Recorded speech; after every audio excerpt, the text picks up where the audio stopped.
What is up, guys? Welcome back to a brand new video, and today I have found another just random article which has the most ads I have ever seen in my life. I have been recording for 6 minutes just exiting out of ads trying to get them to stop popping up. It's ridiculous. Also, my beard is getting fluffy goodness. But yeah, today we got an article off of MSN, whatever the heck that is. It's called 14 Foods You Didn't Know Were Called by Different Names in the UK. Y'all know the English we speak over here ain't the same English y'all got over there. Because for whatever reason, when we came over here, we were like, alright, we're still gonna speak English, alright? But we're gonna take the most random things possible and just create completely new words for them. For absolutely no reason. And I feel like food is one of those things where, like, you see it a lot more commonly, or a lot more regularly. Lock in, JT. This is becoming ridiculous at this point. Some people think I'm faking this. I'm not, I swear. You see it more regularly. Yeah. So yeah, we're gonna see what this article has to offer. 14 foods you didn't know were called by different names in the UK. Let's get on up into it. First off, zucchini. Alright. If you want some summer squash during a UK visit, keep an eye out for courgette instead of zucchini. The name also lends itself well to British courgette. I feel like I'm definitely not saying this right, am I? Courgette spaghetti? Excuse me? Zucchini and spaghetti? Hold on now, that kind of sounds good. Hold on now. Or as Americans say, zoodles. I have never heard that before in my life. Zoodles? What's a zoodle? What? Is zucchini spaghetti a common thing? I've never heard of anybody doing that before in my life. But yeah, the old zucchini, I don't think I've had zucchini one time. I don't remember what it tastes like, though. Like, if I'm in the grocery store and I'm looking for a vegetable, I'm gonna walk right past the zucchini 10 times out of 10, you know? But y'all call it courgette. Courgette. Huh. Where did we get zucchini from? Like, why? Like, that's one of those names where, like, it's just an oddball name already. But why did we pick it for this green vegetable, you know? So, like, I still want to know what the heck a zoodle is, but here we go. More ads. Dude, it's insane. The amount of ads. Shrimp. Okay. Also, don't really understand what's going on here. Like, there's a video playing, but it says shrimp. It doesn't have, like, a little picture. I don't know. But shrimp. In the United States, there's a difference between shrimp and prawns. Is there? I thought prawn was literally just another word for shrimp. Excuse me? Shrimp are small with short legs, yeah. While prawns are larger and have more claws. Wait, no, those are crawdads or crawfish, huh? In the United Kingdom, though, both are little crustaceans? Crustaceans? Are almost always called prawns. I will say, when I first started getting, like, British food sent to me and stuff like that, and I got a bag of prawn cocktail flavored chips, I absolutely had no idea what the flavor was actually supposed to be. Because before I started doing this and learning about the UK, I have never, ever heard anybody call a shrimp a prawn. But as far as the larger with claws, those are literally crawdads. Yeah, no, shrimp ain't got claws. What are we talking about? I actually have no idea. This is my video, so moving on. Seltzer. Ooh, love me a good seltzer. If you're looking for sparkling water in Britain, ask for soda water. You know what? That makes sense. No, yeah. Americans adopted the name seltzer water and club soda after World War II.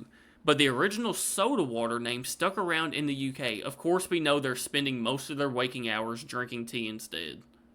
Is that shade? Are they throwing shade at y'all? Hey, listen here, MSN. They can drink tea whenever the heck they want, alright? Come at them for drinking tea. What are you drinking, MSN? Bunch of just club sodas? So, like, of course I've heard people call it, like, club soda and seltzer water or whatever. But I feel like 99% of people are just gonna say sparkling water, which also kind of makes sense. You know, it's sparkling, got a little fizzle, some bubbles up in there. But soda water makes so much sense, because it's literally like, hey, you know that feeling you get when you drink some soda? Yeah, here it is, but with water. So I like my stale water though. Moving on, fries. Yeah, this is we all know this one. Don't blame your British server if burger and chips comes with a side of fries. What? Oh, they mean arch. Okay, all right, whatever. In the UK, that's technically what you asked for, according to the Oxford Dictionary's blog. The Oxford Dictionary has a blog? What do they do? Just talk about words all day? With more words, what? In the 1700s, the word chip is referenced to food meant a slice or chunk of a fruit or vegetable. Ooh. Potato chips specifically were usually fried, and Brits stuck with that usage of the word. That's why they wouldn't consider every French fry a chip. What? Chips specifically have to be thick cut, sort of like steak fries. Oh! See, I thought any French fry, was considered a chip in the UK. So what do y'all call these then? Those skinny ones you got in American fast food restaurants aren't true chips. So what do you call it? Do y'all call them fries at that point? That's another thing I gotta be in the mood for. Like a good steak fry. Or like a potato wedge. Ooh, potato wedges, yeah. But if I'm having like a burger or something, no, I want some, you know, like some thin and crispy fries. That's interesting though. I thought all of them were just considered chips over there. What's the cutoff? Like, at what point does the fry get too skinny to where you're like, alright, this ain't a chip anymore? Speaking of chips, next up, chips, okay. So why don't Americans use the word chips like the British do? Well, they once did. In the mid-19th century, they're dropping lore, okay? Some straight lore on chips. In the mid-19th century, Americans called fried potato slices potato chips, but they tend to make them thinner than the British ones. But because they don't want their version to be confused with the already popular British ones, they called them French fries or German fries. Oh. See, I was wondering where the French word came from, you know? But once World War I started, the word German was expunged from many American phases. I wonder why. And French fries become the favored term for thin potato sticks. According to the Oxford Dictionary's blog, here we go again. I might need to tap into the Oxford Dictionary's blog. Seems like it's popping over there. If you already are dead set on some American chips, ask for a bag of crisp. Oh, and look for the brand Walker's, which is the British Lay's brand. Superior. Yeah, it's the British Lay's brand, but Walker's, dude, are 1,000 times better than our Lay's. It doesn't even compare. And Lay's are fire. I love a good Lay's chip, you know? But Walker's blow them out the water. This one, I don't really like. I feel like crisp is just a better word for them because they're literally crispy, you know? But chips kind of makes sense too because it's just a little chip, you know? It's just a little, something you just throw in there, a little chip off a potato. Yeah, moving on. Candy. Ooh, here we go.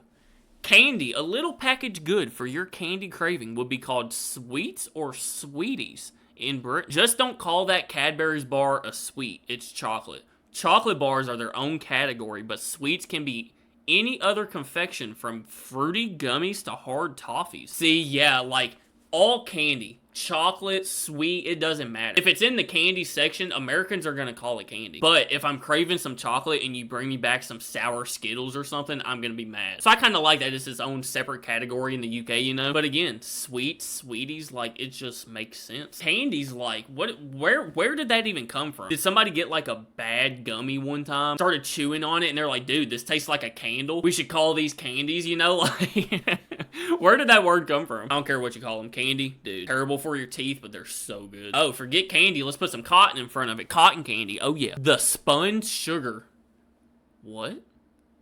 Is that, wait, is that how you make cotton candy? You spin sugar? I've seen them do it at like the fair and stuff. I just didn't know what was happening in that little bin. But the spun sugar still gets its candy claims in the UK. Of course, floss is the name for embroidery thread. Huh? So in that way, it's just a synonym,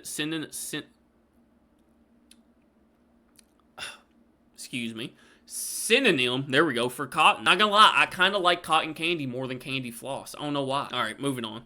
Cookies. Yeah, here we go. Forget candy, forget cotton candy, forget all that. This is where it's at. In the UK, a cookie specifically refers to a chocolate chip cookie. Huh. Anything else would be called a biscuit. Wait, what? I thought they were just called chocolate chip biscuits. You're telling me a chocolate chip cookie is still a chocolate chip cookie in the UK, but everything else is a biscuit? Why? Like, that's crazy. I did not know chocolate chip cookies were still called chocolate chip cookies in the UK. And I just can't get behind calling cookies biscuits, because biscuits to me, you put some gravy on them. Ooh, eat them for breakfast. Ooh, throw you a little piece of sausage in between them or something. Ooh. Next up, cilantro, huh? Cilantro is one of these foods you either love or hate. Honestly, I couldn't tell you what cilantro tastes like. I've had it. I've had it in stuff. Yeah, I don't think I've ever been like, ooh, that cilantro made this a lot better, you know? If you're in the latter group, steer clear of coriander, huh? In Great Britain.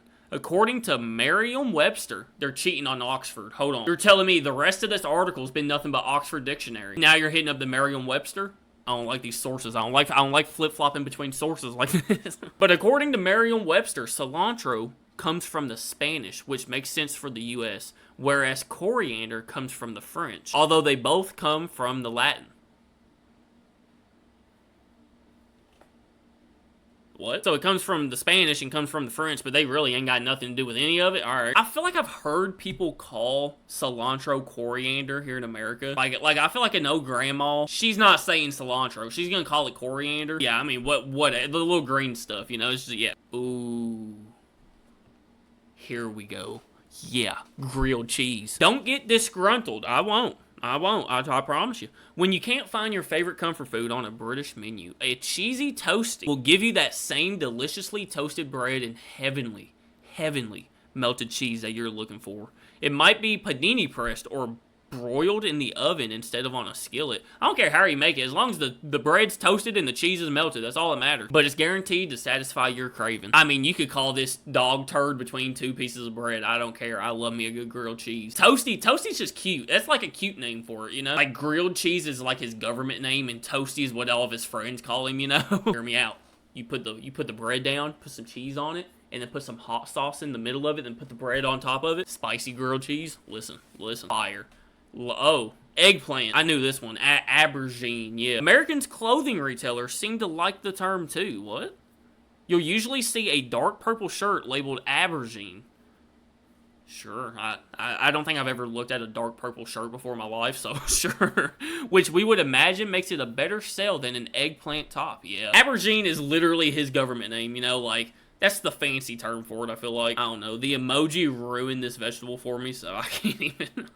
Ice pops. If you think those frozen treats as an ice lollipop, Brits just take a different chunk of the word and call them ice lollies instead of pops. Okay, so that one's not too crazy. Ice lollies, ice lollipop. We just add a little pop on the end, whatever. Even though I don't think I've ever heard anybody in America call them ice lollipops. They're popsicles. And then if like they're like some sort of chocolate flavor or something like that, anything other than like a fruit flavor, like an orange or something like that, they're probably gonna be called just ice cream. But yeah, that's kind of weird. Like, these are popsicles. Everybody calls them popsicles, I feel like. I don't know. I'm just a dude in Kentucky. Here we go. Sandwich roll. Ooh, is this just a sandwich? A soft round roll you might consider a burger bun in the U.S. Different names in Britain. A bap.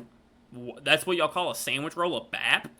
Depending on where you are, you might also hear them called barms, cobs, stotties, tea cakes, oggies, muffins, and more. Goodness. Just say a random word. You're probably going to be talking about a sandwich roll.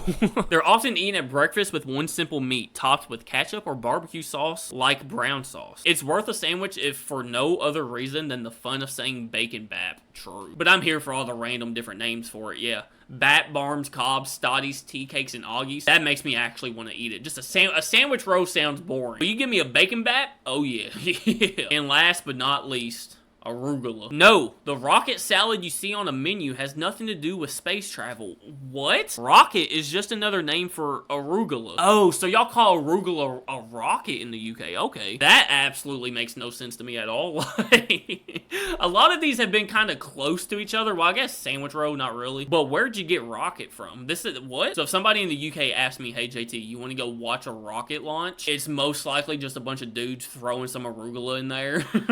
Y'all let me know what y'all think down in the comments. If y'all want to see more videos like this, more of these random article videos, let me know by hitting that like button. If you're new to the channel, hit the subscribe button. Thank you guys so much for watching. Make sure you go out today, spread love, spread kindness, do something nice in my day. I love you guys so much, I really do. JTReacts, I'm out. Peace.